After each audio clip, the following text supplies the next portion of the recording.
Welcome to class students. Last की class में हमने पढ़ा था कंपनी एंड इट्स फीचर्स। क्योंकि अब ये पार्ट भी हमारा स्टार्ट हो चुका है, तो इसे हमें जल्दी जल्दी इसका थियोरेटिकल पोर्शन बहुत ज़्यादा है, वो हमें कंप्लीट करना है। तो मैं हर एक टॉपिक वाइज आपको हर चीज़ समझाते जाता हूँ धीरे धीरे। तो आज की क्लास में हम क्या पकड़ेंगे, that is the kinds of the companies, कि हमारे पास कंपनी किस टाइप्स की होती हैं। अगर एज पर हम सिलेबस पढ़ें तो हमारे पास इस सिलेबस के हिसाब से हमारे पास दो टाइप्स की कंपनीज हमने पढ़नी है, काइंड्स ऑफ कंपनी। अगर काइंड्स ऑफ कंपनी तो हमारे पास एक्चुअल में on the basis of liability, on the basis of liability पढ़ना है हमने, on the basis of liability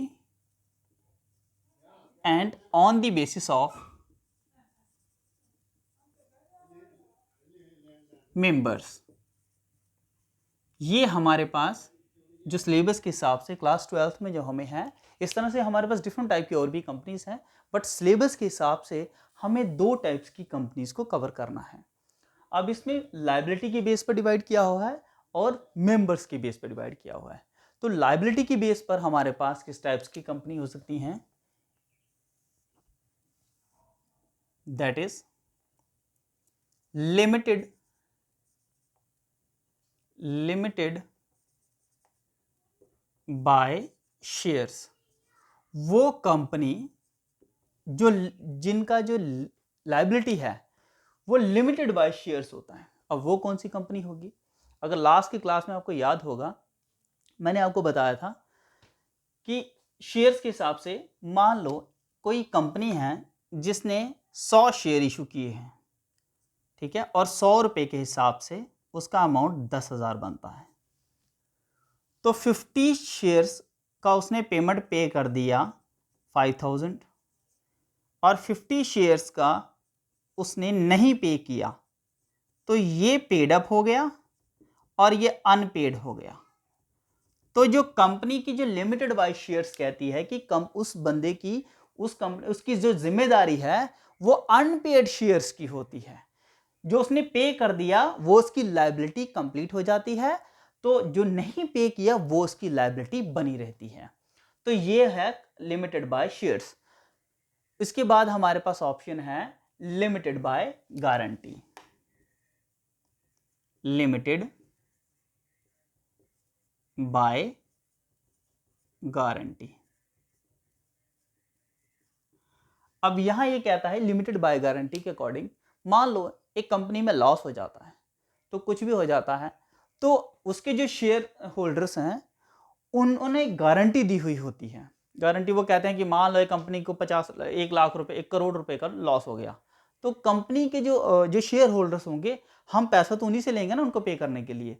तो हम क्या कहते हैं कि उनसे अगर हमने गारंटी ली हुई होती पहले, मान लो उन्होंने गारंटी दी, उन्होंने बोला कि हम उसमें से पे कर सकते हैं 50 लाख रुपया, तो 1 करोड़ का लॉस है, तो 50 लाख रुपया हम कहां से ले लेंगे? उनके शेयर होल्डर्स थे, वो हम पेमेंट उनसे ले लेंगे और बाकी का हम कहीं से भी मैनेज करना पड़ेगा। तो ये लिमिटेड बाय शेयर्स में क्या है कि अगर उन्होंने जितने शेयर्स लिए उन्हीं की जिम्मेदारी है, जितने उन्होंने अनपेड हैं, और ये गारंटी का मतलब है जितनी उन्होंने पैसे की गारंटी मेंशन की होगी उतनी उनकी गारंटी होगी, उतना वो पेमेंट कर देंगे। और उसके बाद हमारे पास आता अनलिमिटेड। अनलिमिटेड, अब इस केस में क्या होता है कि ये एक ऐसा केस है कि जिसमें जो शेयर होल्डर्स होते हैं, अगर मान लो उन्होंने गारंटी के बाद उन्होंने उनकी जो लायबिलिटी अनलिमिटेड है, कंपनी को लॉस हो गया 1 करोड़ का, अब हम शेयर होल्डर को बोलेंगे भाई पैसा दो। अब शेयर होल्डर्स कहते हैं कि नहीं हमारे पास इतना पैसा मैनेज नहीं हो रहा, वी कैन ओनली पे, कुछ भी पे कर सकते हैं, 70 लाख पे कर सकते हैं या इतना जितना भी हम पे कर सकते हैं। तो रेस्ट जो पैसा बचेगा वो हम कहाँ से लाएंगे? उस केस में हम शेयर होल्डर्स के जो उनके जो मेंबर्स हैं उनका हम पर्सनल, उनकी जो प्रॉपर्टी है उनको सेल करके भी हम जो पैसा लाएंगे वो सब का सब हम पे करेंगे अपने डेट्स को, क्योंकि अनलिमिटेड उनकी लायबिलिटी है। अनलिमिटेड लायबिलिटी सबसे खतरनाक होती है, इसमें उसके पर्सनल शेयर एसेट्स जो है वो सेल करके भी पैसा रियलाइज कर लिया जाता है। अब फिर से हम थोड़ा सा नजर देंगे, लिमिटेड लायबिलिटी का मतलब क्या है? लिमिटेड मींस उनकी लायबिलिटी लिमिटेड है up to the unpaid shares, जो अनपेड शेयर होंगे उसी की लायबिलिटी है। लिमिटेड बाय गारंटी क्या कहती है? लिमिटेड बाय गारंटी का मतलब जितने पैसे की उन्होंने गारंटी कंपनी को दी हुई होगी उतना पेमेंट हम उनसे लेंगे, उससे ज़्यादा हम उनसे पेमेंट डिमांड नहीं कर सकते। अब अनलिमिटेड में क्या है, कंपनी को लॉस हो गया तो जितना भी उनको लॉस हो गया है वो सारा का सारा पैसा हम उन शेयर होल्डर से लेंगे, चाहे उनकी पर्सनल प्रॉपर्टी सेल करके क्यों ना लेनी पड़े।